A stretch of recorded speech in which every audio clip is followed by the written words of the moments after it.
war is raging in Mexico's border towns as rival drug cartels battle for control. In the scene of horror. The Mexican government has declared its own war on the drug barons, but seems powerless to stem the tide of bloodshed.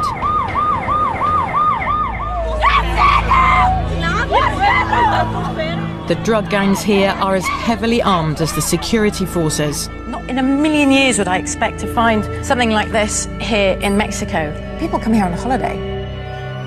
Thousands have died or simply disappeared, mourned by their families. I need to know what happened with my son. It's all about supplying thousands of tons of cocaine and cannabis to the United States. This is the man behind much of the violence. Chapo Guzman is the world's most powerful drug lord and Mexico's most wanted man.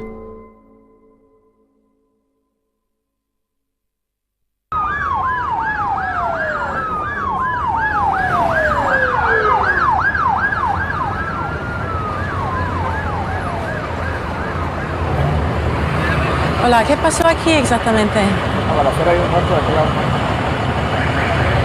Un muerto. ¿Se lo sabe quién era? No. This man with no name was my first encounter with violent death in Mexico, and I had only just arrived. Rival drug cartels use murder and terror in their battle for control of the city, a key gateway into America. I'm mostly shocked, actually, the fact that there are not that many people crowding around to see what's happened. Because there's just been a murder taking place here. There's loads of restaurants around here, loads of people, lights. It's not some dark alleyway. Are they just so used to murders here that they just shrug their shoulders? Or is it an indication of how violent this city really is, that people don't want to come anywhere near, they don't want to be seen on the scene?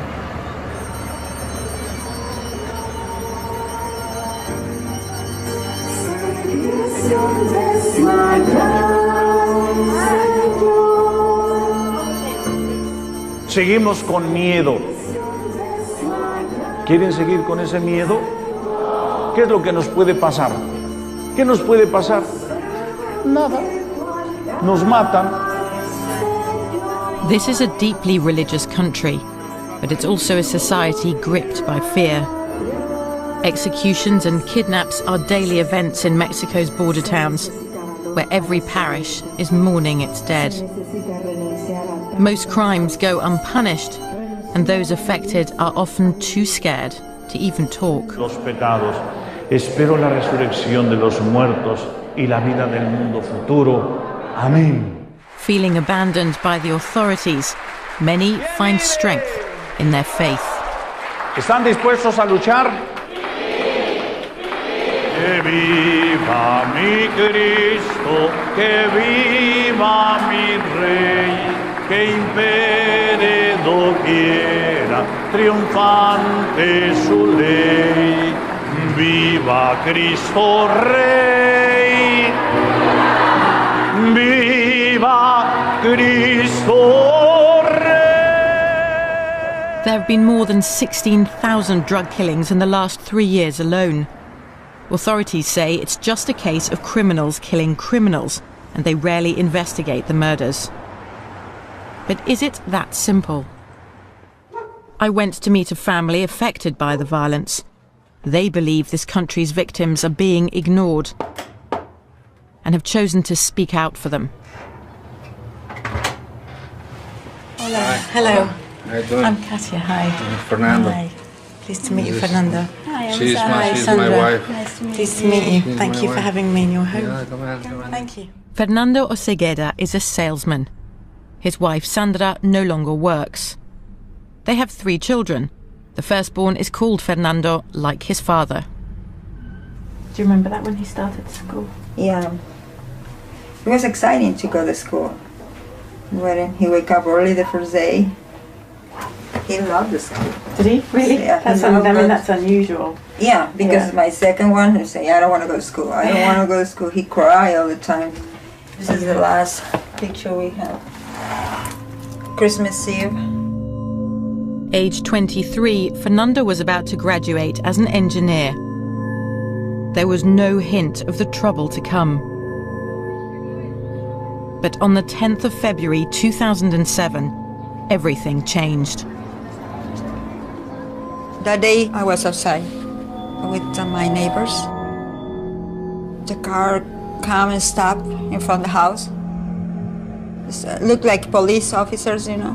They have guns. Say maybe they're looking for somebody here, my neighbors or something. They start using the steps. And they opened my door. They came in and I started yelling, "Why you coming to my house? You need to show me something." As 5 men in police uniform barged into the house, 10 more stood guard by their cars. The neighbors retreated indoors. That day was my daughter in her room, and one of my son, Fernando, was in his room. They go to the rooms, say, "Wake up, stand up." Say, "But why you take him?" They never told me anything. The men pushed us, my daughter and me, and they took him, put in the car, and gone. Sandra called me, and my surprise is, "Why, Fernando, why?" And then I said, "Well, what can I do?" I go to the police station, and I talk with the officer, say, "Somebody take my son, and I need to know if my son is here." And then, what is the name? Blah, blah, blah. Fernando Segueda Ruelas. No, it's not here. Fernando realized the men in uniform had been criminals in disguise. But the real police were not exactly helpful. Fernando drove to 6 different police stations in Tijuana before he was allowed to file a missing persons report. I go to the Central Camionera, and Central Camionera tell me, "No, this is not the pen to here. You need to go to the Zona Rio." I go to Zona Rio and say, "No, you go to Florido." Florido, "No, you go to the playas de Tijuana." My son disappeared completely, and they don't want to know nothing. Fernando headed home, hoping the people who'd taken his son would get in touch. The police officer said, "Maybe this is a kidnap. You need to wait for the call." For now, we're still waiting for the call. No call. Nobody calls.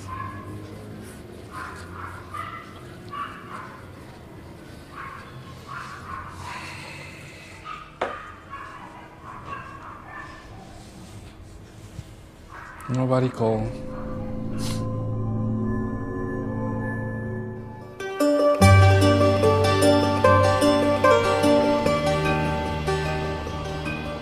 To get to the source of the suffering of so many Mexicans like Fernando and Sandra, I needed to travel through Mexico's mountainous interior. Criminal organizations have thrived here for decades, smuggling narcotics north into the United States. The cost to the Mexican people, though, has never been this high.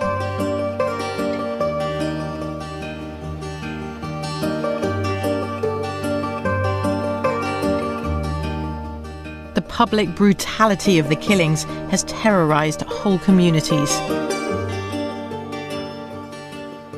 And hundreds of people like Fernando and Sandra's son have simply disappeared.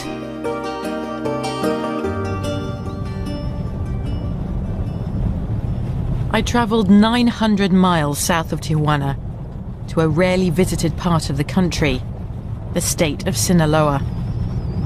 It's here that Mexico's drug trade was born, on the lush tropical mountains of the Sierra Madre. Well, it's dusty, but it's also dangerous. There is no way we'd be able to travel through this country in or outside a car without coming with the army. This is the realm of the powerful Sinaloa drug cartel. Ambushes are not uncommon. Mexico is one of the biggest producers of marijuana in the world, and it's here that most of it is grown. The Mexican army took me on the marijuana trail. I'd like to say we can smell our way, but it's not quite true. I think we have about half an hour of this. At least I got rid of the heavy flak jacket. The army says we're in safe hands now. They say they've secured the area. The soldiers had recently discovered 5 hectares of cannabis plantations. To reach the fields meant a long and humid trek.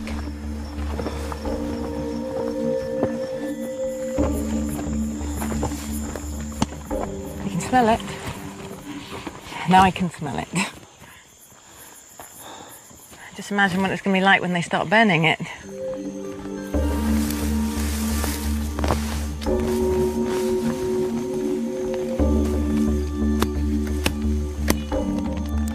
The Mexican army says it burnt hundreds of tons of marijuana last year. Yet more than 60% of the drug cartel's annual revenue, or an estimated $8 billion, is thought to come from sales of marijuana to the United States. You're eradicating, but there's still so many drugs being grown here in Mexico. En muchos de los casos, pues no alcanzamos a destruir todas las drogas. Y no a todos los rincones y a todos los puntos con los efectivos que tenemos podemos llegar. Hacemos nuestro mejor esfuerzo, erradicamos un gran número de plantíos, un gran número de hectáreas, pero faltan algunas que no alcanzamos a erradicar y son las que cosechan y son las que llegan a los consumidores. The man who profits from this vast illegal trade here in Sinaloa is the most wanted man in Mexico, Joaquin Guzman Loera, better known as El Chapo. The illiterate son of marijuana growers, Chapo Guzman is believed to be hiding in these mountains, where he was born. Chapo Guzman was born in a community that has always made a living from the drug trade. You need to understand this to understand why Chapo would enter this business when he was a child. This is a region where most people don't actually look down on the drug trade, but rather see it as a way to make a living, to survive. But the drug business in Mexico is now a massive criminal enterprise. It includes the trafficking of 90% of all the Colombian cocaine consumed in the United States. Profits are estimated at $15 billion a year. Rival drug cartels are fighting to control the lucrative border routes into the United States. One cartel is coming out on top. It's now one of the most powerful and violent drug trafficking organizations in the world. The Sinaloa Cartel of Chapo Guzman. Chapo and his men are blamed for much of the bloodshed in Mexico.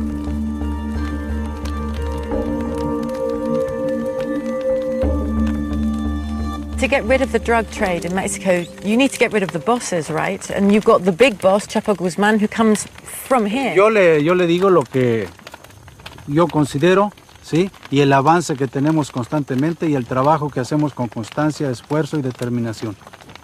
¿Y Chapo Guzmán dónde está? No lo sé. ¿Usted tuvo la experiencia de estar cerca de él o con llamadas que nunca, puede ser en... Nunca.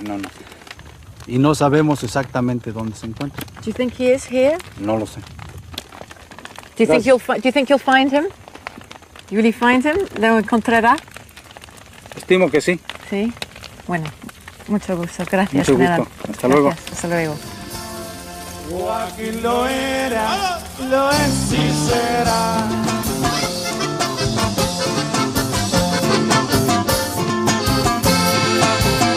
Prófugo de la justicia, el señor de la montaña, también que ve en la ciudad. At a nightclub in Sinaloa's capital, Culiacán, Chapo Guzman is celebrated in song. This one is called The Lord of the Mountain. It's a narco corrido, a traditional ballad about the lives and exploits of Mexico's drug lords. In this corrido, Chapo Guzman is a folk hero. Muchos bolivian caminos por donde Joaquín transita, Colombia y México admira. Drug traffickers pay bands in Sinaloa and all over the country to compose corridos about them. Songs that defend them, glorify them and say they're very brave. Javier Valdez is a well-known newspaper columnist in Culiacán. He's also a vocal critic of Sinaloa's drug culture. De corrido no traes, ¿verdad? Sí, cómo no. ¿Quieres corridos? No, quería preguntar solamente. Gracias. When we talk about like the drug traffickers and the drug lords, I mean, Chapo Guzman is your drug lord, the drug lord of Culiacán. Is there something special about him? Lo admiran, lo quieren, lo People protegen, admire him, they love him and give him protection. Because Chapo is from this area, but also because he has a lot of power and money, and he pays well. Y paga bien. Culiacán, bella perla de Humaya. Culiacán is a dangerous place, but it's also a relatively prosperous city. The proceeds of drug trafficking are laundered into the region's economy and its infrastructure, seeping deep into the social fabric. We have relatives who are drug traffickers, neighbours, customers. The traffickers are in our kitchens, in our bedrooms, on our patios. They are amongst us because they benefit us. Porque nos beneficia. Orgullo ser de Culiacán. Sí, señor.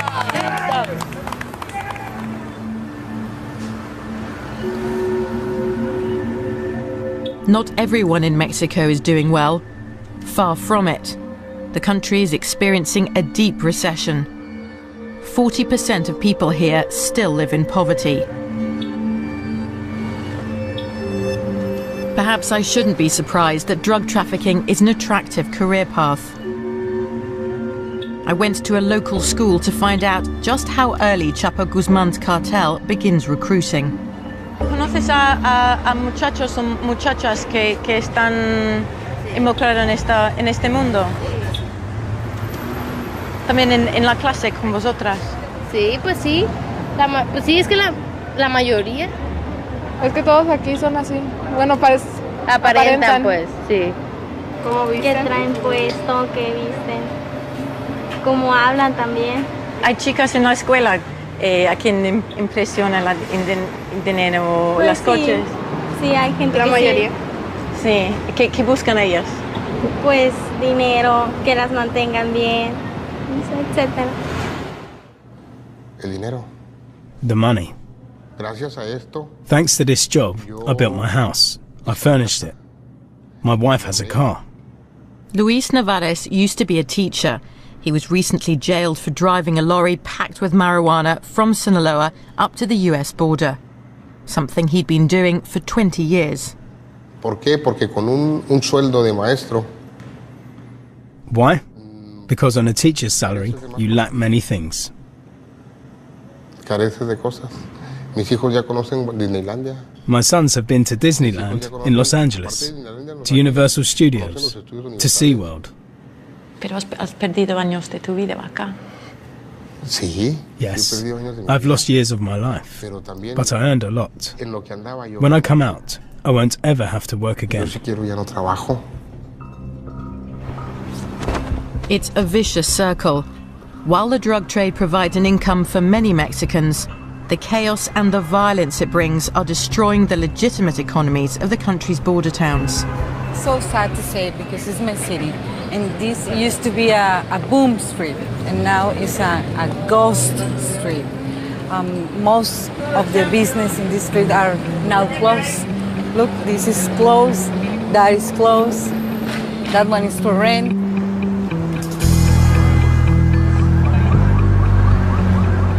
For years, Tijuana was controlled by its own fearsome drug cartel. But as Chapo Guzman grew stronger in Sinaloa, so did his ambition to conquer Tijuana.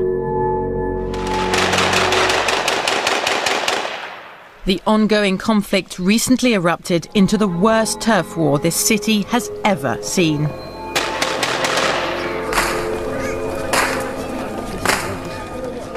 The cartel started a war that left an average of 12 dead per day.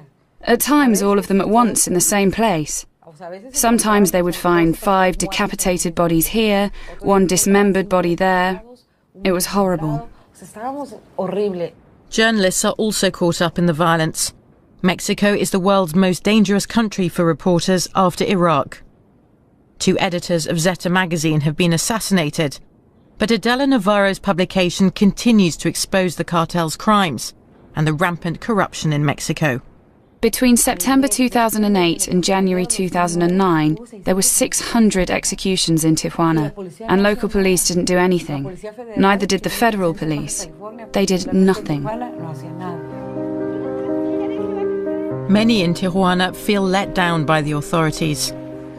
Fernando Osegueda never heard back from the police about his missing son. He joined a support group uniting families in similar situations. By now, most have given up hope of finding their loved ones alive. If rescue one teeth, one bone, it's okay for us. And we go to the cemetery and put the body and the church and pray, but we have one place to go to pray to my son. This is the same case to everybody, people here. 2 years after Fernando's son was abducted, a high-profile arrest appeared to be a breakthrough in the case.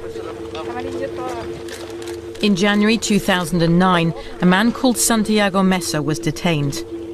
A humble bricklayer from Sinaloa State, he'd migrated north to Tijuana, like many, in search of a job.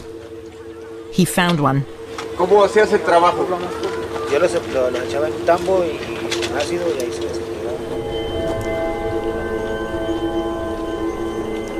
¿Qué tiempo se tardaba en deshacer un cuerpo? 4 horas. ¿Qué sustancias utilizabas para deshacer los cuerpos? Pues sosa cáustica.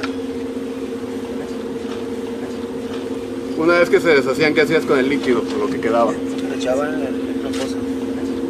¿En dónde? Una fosa. ¿Dónde está? Ahí está. ¿Aquí hay? Sí.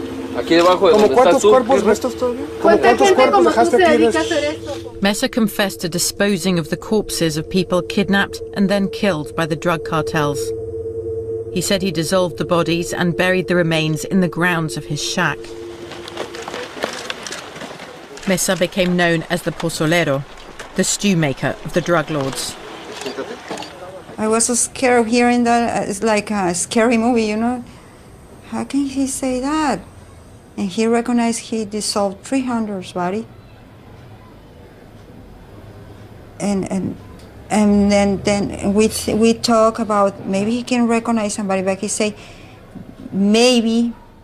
It's incredible, but the most people renew the hope, because in this time we need to know what's up with Fernando or the other people.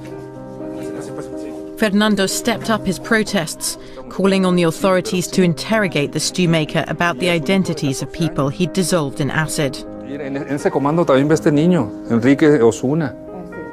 Son de la señora. Fernando Osegueda, el secretario de dicho organismo, un respiro a tantas familias afectadas por este mal. Y por último, si Santiago Mesa ya reconoció a alguna persona, si Santiago Mesa, cuáles fueron sus declaraciones, y pues tener respuestas. Eso venimos a traer respuestas. Está confirmada esa audiencia con el procurador. ¿Cómo es posible que esto ocurra en México? El pozolero, quien sea su similar en este momento en Baja California, las desintegra en sosa cáustica. Ese es el país en el que vivimos. Así están las cosas, señor presidente Calderón.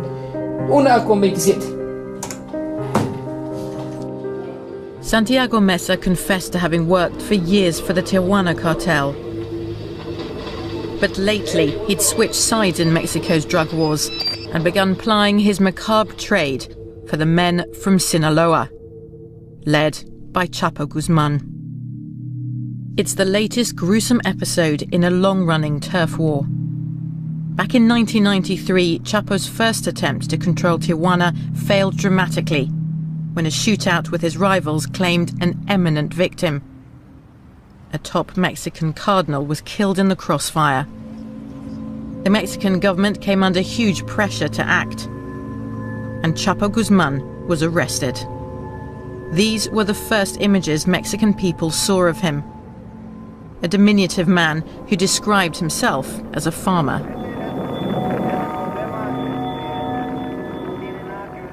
In prison, Chapo's efforts to take over Tijuana were put on hold. To understand Chapo and how he has become who he is today, I gained access to his medical file compiled at the maximum security prison. Journalist Annabel Hernandez showed me the document. It's one of thousands she's collected for a book about Chapo Guzman. Egocéntrico, es astuto. His psychiatric profile describes him as a professional criminal, astute, manipulative, charming, and highly dangerous. Chapo Guzman has charisma. He's a man who is capable of convincing God to sit down with the devil. A Dios de sentarse con el diablo, ¿me entiendes? These skills were soon put to good use. In January 2001, Chapo Guzman escaped from his maximum security prison cell. The official version is that he was smuggled out in a laundry cart. Presumably, I mean, CCTV cameras, I mean, they must have been everywhere. There's nothing? No haya habido ni una sola imagen. Nothing. There's not one single picture of when he escaped. Not one. He simply disappeared from a maximum security prison. If you ask me what I think, it needed to have been somebody very high up who could have authorized Chapo Guzman's escape. I don't imagine it could have been any other way. The escape marked the beginning of the Chapo Guzman legend. The US government offered a $5 million reward for the capture of a man who now appeared so powerful that the Mexican state couldn't touch him.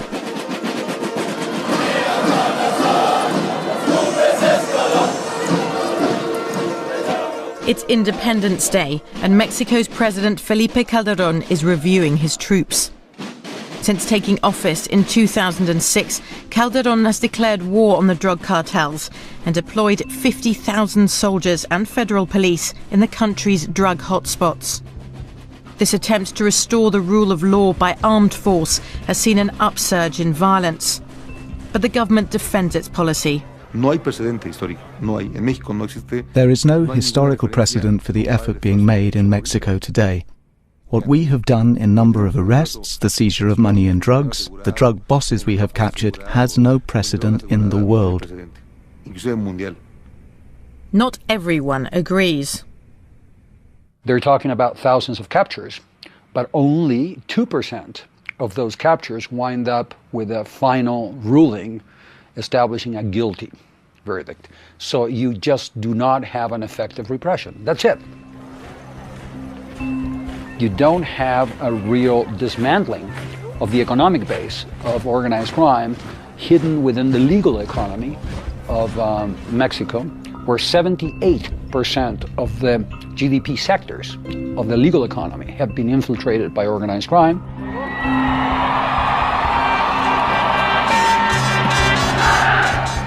Rallying the crowds behind the government's war is becoming increasingly difficult.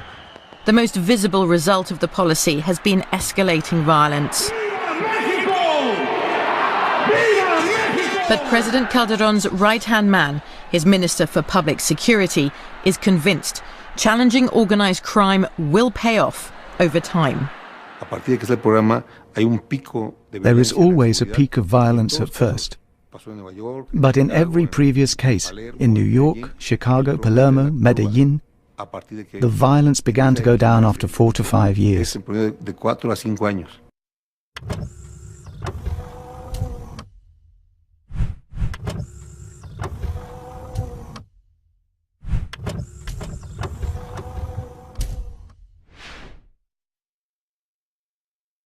Yes, it's a difficult time, and many people have died. But this is a period that really marks a turning point, and history is unkind. When you get to a turning point, you fail to turn. The US government says Mexico has finally begun to tackle corruption at the highest levels. The head of Interpol in Mexico and a top government anti-drug advisor have been arrested. Both of them accused of taking money from the drug cartels. But those who refuse to take bribes have more to fear than prison. Plata o plomo, say Mexicans, silver or lead. Those who can't be bought with money are eliminated with bullets. Hundreds of honest policemen, soldiers, judges and their families have been butchered for saying no to the drug lords. As long as men like Chapo Guzman can walk free, many Mexicans feel their government is hopelessly compromised.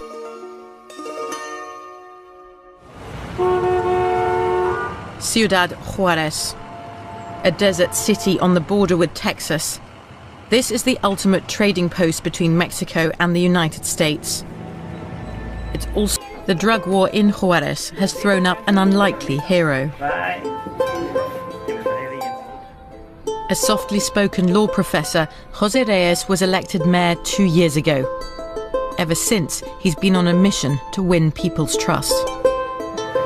Reyes, I'm Cassie Adler from the BBC. How are you? Nice to meet you. Nice to meet you too. As soon as he took office, the mayor discovered that corruption was endemic in the local police force. The operational chief of the police that was there before I came in was stopped going into the United States with a ton of marijuana. He was the number 2 guy in the police department, and he was stopped crossing a ton of marijuana himself. Immediately, right the day I came in, I fired all of the heads. Everybody who's a head of the police department was out that day. Half the Juárez police force was found to be corrupt and dismissed. Dozens of city officials involved in the purge were murdered in retaliation. The mayor's life remains under threat. And some of the killings were done by police officers. Imagine half of the police department being involved in something like that. With only 800 officers left, the mayor launched a huge recruitment drive to give Juárez a new police force free from corruption. I wanted to meet one of the mayor's police cadets, but not many were prepared to be interviewed on camera. Eventually, we found one brave enough to do so. Oh, wow. Como Charlie's Angels, no? Ya sé. Blanca del Rio is a young mother of 3. No tengo miedo. Me lo pregunta mi mamá, ¿tienes miedo? Y así como se lo contesta a usted, así se lo contesto a ella. No tengo miedo. No corrompirnos o no ser corruptos. Esa es nuestra meta, llegar a ser unos buenos policías, que eso es lo que queremos. Blanca's father was also a policeman. He was murdered on duty 20 years ago, leaving her mother alone with 9 children. Sí me da miedo, pero es un gusto de ella, como dice ella, pues desde chica tenía 18, 16, y yo quiero ser policía, yo quiero ser policía. ¿Qué piensas tú, Cristian? ¿Tienes opinión? Está muy bien. ¿Estás orgulloso de tu mamá? ¿Estás orgulloso de tu mamá? Tiene mucho coraje. Christian knows far more about the dangers of Juárez than any 6-year-old should. When his father opened a new shop, the cartels demanded protection money. Entonces a él le pidieron cierta cantidad, no la pudo reunir y al momento que la reunió, pues ya se le había vencido el plazo. Fue por eso que... De hecho, el niño estaba ahí con él cuando pasó eso.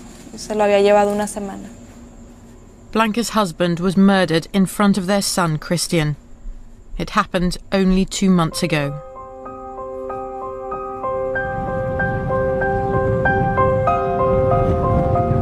While Blanca and the other new police cadets complete their training, the streets of Juárez are patrolled by federal forces, sent in by President Calderón. I joined them for an afternoon patrol.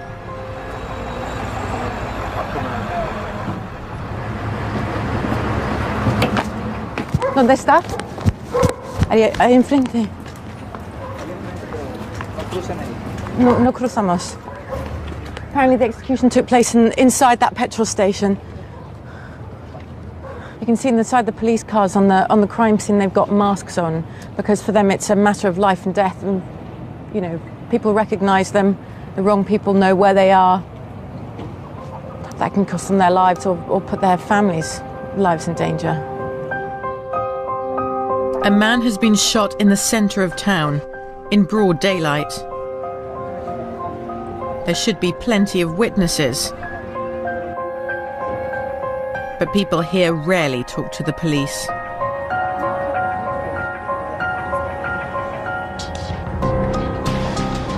I keep thinking what it must be like to live in Juarez and know the danger you run of being in the wrong place at the wrong time every single day on one of those buses, walking out with your kid from school, and one of those gunmen just come past and spray the roads to attack one of their enemies, but, you know, you can just get in the firing line.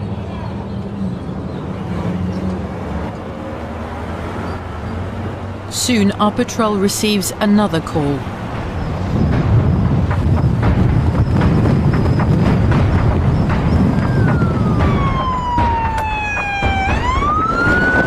The soldiers have told us to get down. They need to drive as fast as possible to the scene where they've just heard that a car has been found with 5 dead bodies in it. So we're on our way there now.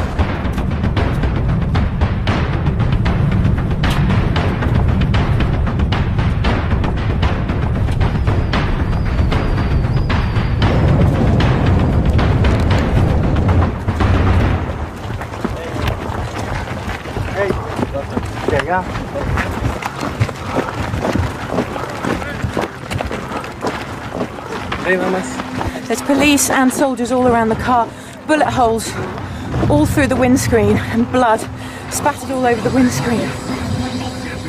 The music is still playing in the car. In this scene of horror, absolute horror.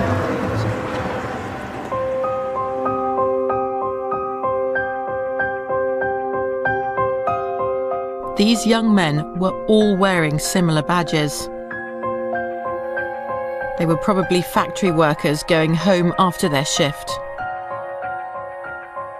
It's hard to believe that each one of them was an intended target, and that this is a war with no innocent victims. What just makes this whole scene so surreal is, you've got this horror scene, and just over there, so close by, that's the United States over that fence. You've got US custom officials looking on at the mess that Mexico's in.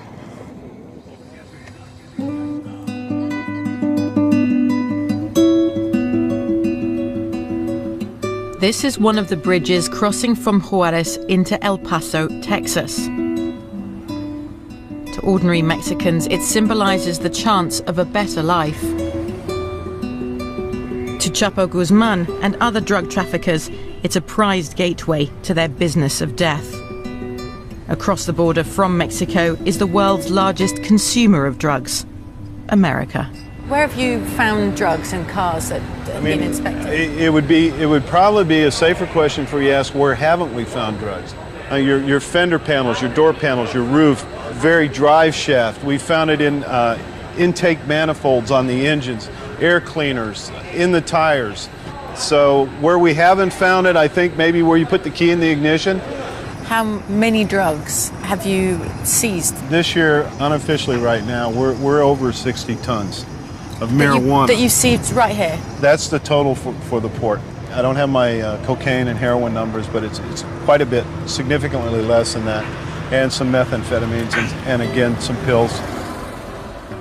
Cocaine consumption in the United States from the 1980s is down almost more than 20%. But clearly, one of the changes has been that marijuana is the chief revenue generator. Prohibition is what makes marijuana so valuable. Many argue legalization would halve the Mexican cartel's profits overnight. For the American government, that's not an option. Legalization is not for us an answer. It amounts to throwing up our hands and conceding that nothing can be done about that. The United States says it's helping Mexico with enhanced border cooperation and intelligence. It's also pledged $1.4 billion in aid. The two countries share a 2,000-mile border. There's fears the violence could spread into America. Yet less than a mile from deadly Ciudad Juarez, El Paso, Texas, remains one of the safest cities in the US. It's also one of the best armed. Whereas in Mexico, gun ownership is illegal, here in the United States, it's a right enshrined in law. Weapons are easily available in shops and gun shows across the country. That's a Russian Moise Gayan. Have you seen Enemy at the Gates, the movie? That's the gun. How much? $3.95. I'll tell you what, if you buy the ammo for $3.90, I'll throw in the gun. All you have to do is look at Mexico. When people criticize our nation for our views on guns, look at Mexico and they're all enslaved and none of them have guns. But couldn't you say that in Mexico, because there are so many illegal weapons flushing about, that's what's But the illegal weapons, the illegal weapons are in the hands of criminals, not us. Every time they pass a law, it hurts law-abiding people. It doesn't hurt criminals. Criminals don't care. To buy a gun from a licensed dealer in the US, you need a background check. But once the weapon is legally purchased, its owner can resell it, lose it, or simply give it to someone, without having to declare anything. Mexican criminals exploit this and use frontmen to buy weapons on their behalf. Preventing guns from falling into the wrong hands is a tall order. We went to meet the US agents who try to do just that. A number of firearms that have either been seized as evidence, seized for forfeiture, abandoned, that we've come across in many different cases, many different ways. So when you see sort of multiple homicides in places like Ciudad Juarez, this is the kind of weapon that's going to be used? This will be one of them. Also, you may have, this is probably one of the most popular firearms that's seized in Mexico. What is it? By organized crime. This is an AK-47. When weapons like this are seized in Mexico, their serial number is sent to the US for further investigation. How many of those traced firearms found inside Mexico are coming from the United States? Well, I believe the statistic right now is right at about 90%. 90% of the thousands of traced weapons linked to Mexican drug cartels come from the US, in all shapes and sizes. This was the big ticket item, was a 50 caliber rifle. Now, a 50 caliber rifle is a firearm. Wow. That has the ability to penetrate armored vehicles or walls on houses or whatever. Was it here in El Paso that it was bought? Yes, it was purchased here in El Paso.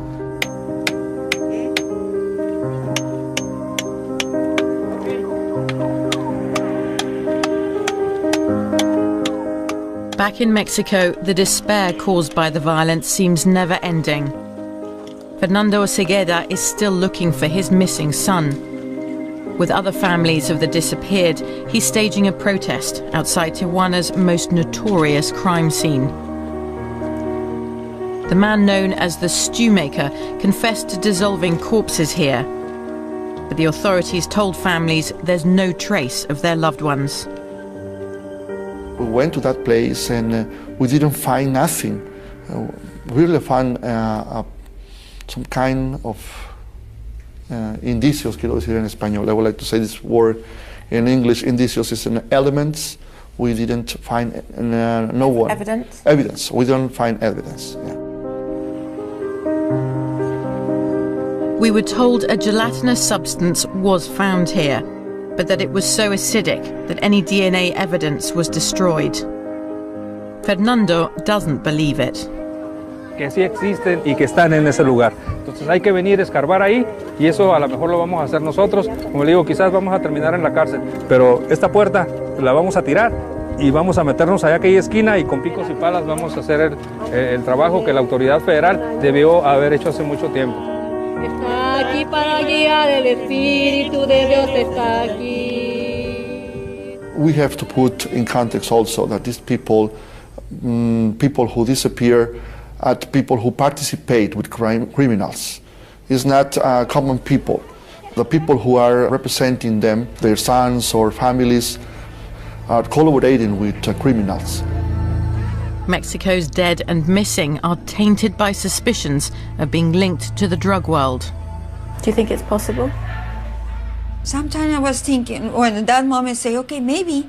And I start talking with everybody. Tell me the truth, please. Maybe he wasn't something wrong. I say, no, no, no. Even the bad boys, the real ones, wasn't, stealing cars or selling drugs, they told us. He's a good boy. We don't know why. Who actually do you see as victims? If you're saying that you think a lot of those who've been disappeared were involved in organized crime, do you not see them therefore as victims? No, claro que no, pero... No, of course I do. But we have to deal with the resources we have in Mexico. We have to be realistic about the possibilities available in the country. We have declared a war that has never been declared before.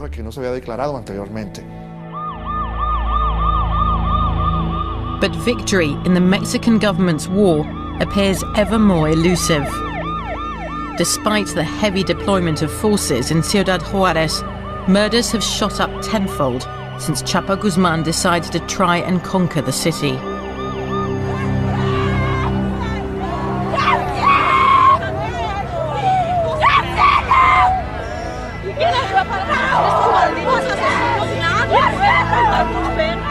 For ordinary Mexicans, the human cost of the drug war is intolerable.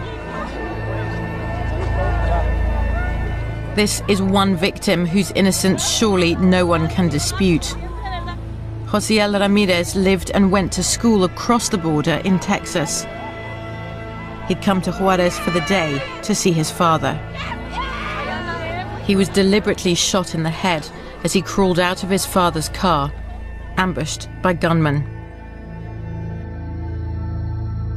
Josiel Ramirez was 7 years old.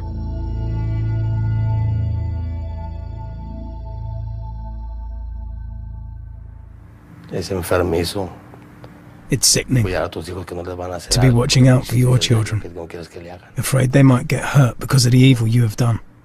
You don't want it to happen to them. It's very hard. This man had reason to fear. A former hitman for the Juárez cartel, he agreed to talk about the drug war if we hid his identity.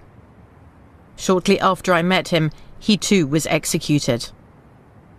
His final words to me were about the roots of the violence and the only way he believed it would end. Chapo wants that bridge over there. He wants the bridge to send goods up to the gringos. That's the fight, in case you don't know. As long as the gringos keep asking for marijuana, because that's what they use the most, deaths will continue here. Mexico is doomed. If today there are 20 dead, tomorrow there will be even more, until that bridge has one sole owner.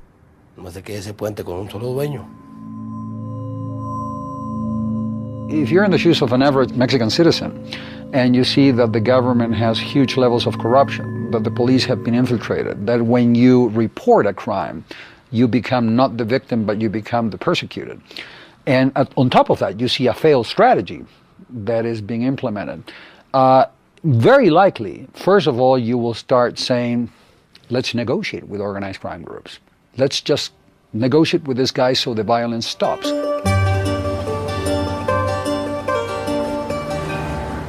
As violence rages along the border, Chapo Guzman remains at large, thought to be somewhere in his Sinaloa stronghold. His contempt for the authorities remains brazen. The press has reported sightings of Chapo eating at local restaurants. And at 54 years of age, he recently got married to an 18-year-old beauty queen from the Sinaloa mountains. Newspapers reported Chapo got married to this girl with a big party in broad daylight, and that the party was allegedly watched over by the Mexican army. I received information from people close to some of the guests, who said that several governors were there too. If that wasn't enough, the respected American business magazine Forbes estimated Chapo's fortune at $1 billion, and recently rated him the 41st most powerful man in the world. The Mexican president isn't even on the list. La corrupción es el principal problema en México. Corruption is Mexico's main problem. Until corruption is uprooted, there will be no end to poverty, impunity, kidnappings, and a number of problems my country suffers from. The best example of corruption is Chapo Guzman. Economic support system, security support system, and political support system. Without those three, someone like Chapo Guzman cannot grow to the level that he has grown. Journalists told us, ordinary people told us, they believe that politicians are protecting Chapo Guzman. How do you convince them that they're wrong? Let me tell you, there is no precedent in the history of this country to what this government has done so far. This government has fought against all the drug cartels, including Chapo Guzman's cartel. Many people have died. Police officers have died in this battle against Chapo Guzman. After weeks of witnessing Mexico's drug wars, I began seeing this country as a place haunted by ghosts. The stories of missing victims and elusive criminals often stem from a common source: Mexico's long history of impunity. I convinced the authorities to let me visit the site where Santiago Mesa, the stew maker, confessed to disposing of his victims. It was the only chance Fernando and Sandra would have to be allowed in. Con permiso. Adelante.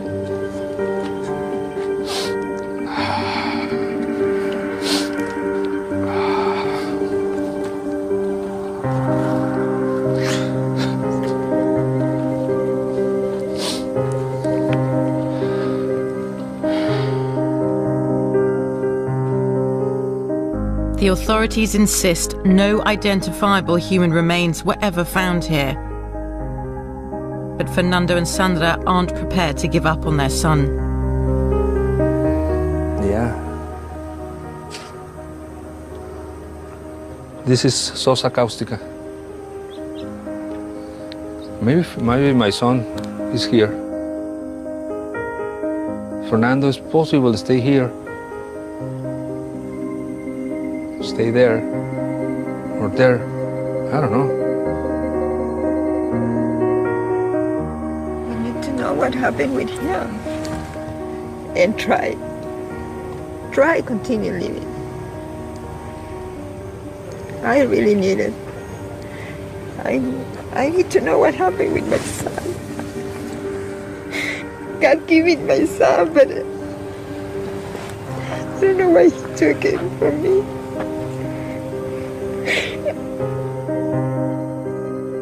Soon it'll be 3 years since a young Mexican man was abducted.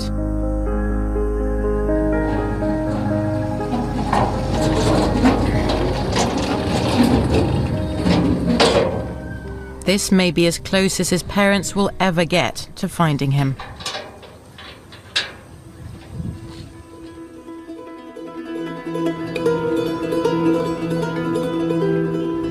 In Ciudad Juarez, it's the eve of the graduation ceremony for over 1,000 new police cadets, brought in to replace their corrupt predecessors. Sí, mire. O acá. No, hijo, ten cuidado. Dámela, bebé. A single mother of 3, Blanca is about to take on a huge responsibility on behalf of her family, her city, her country. Dame un besito ya, dale. Ya. ¿Sí? Está bien. ¿Sale?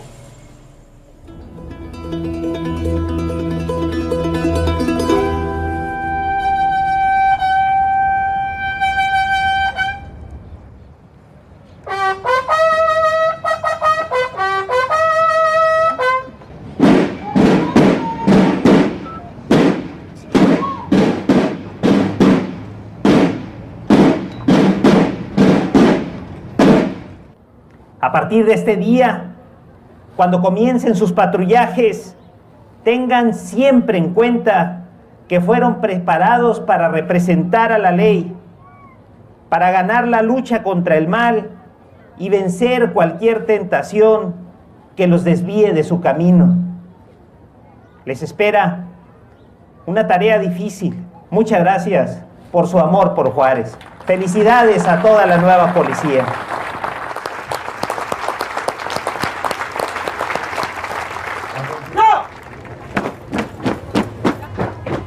The mayor of Juárez has been waiting 2 years for this day.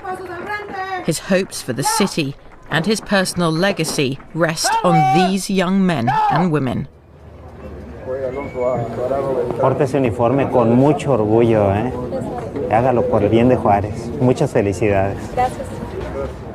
¡Salud! ¡Ya! ¡Por flanco derecho! ¡Ya!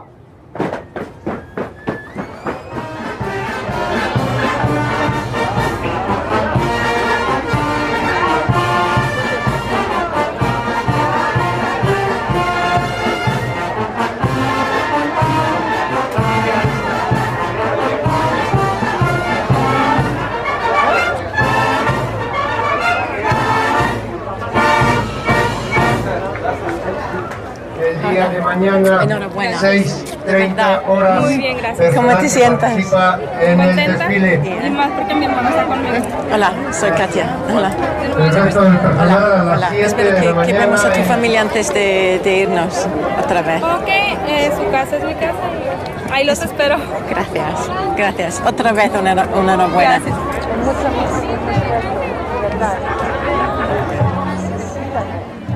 Gracias. Gracias. You know, today at the ceremony, watching not just the new policemen, but their families, mothers, fathers, and their children. It's the first time since we've been traveling in Mexico that you feel a sense of hope, or at least of wanting to hope. You know, that these guys really can bring peace to the streets of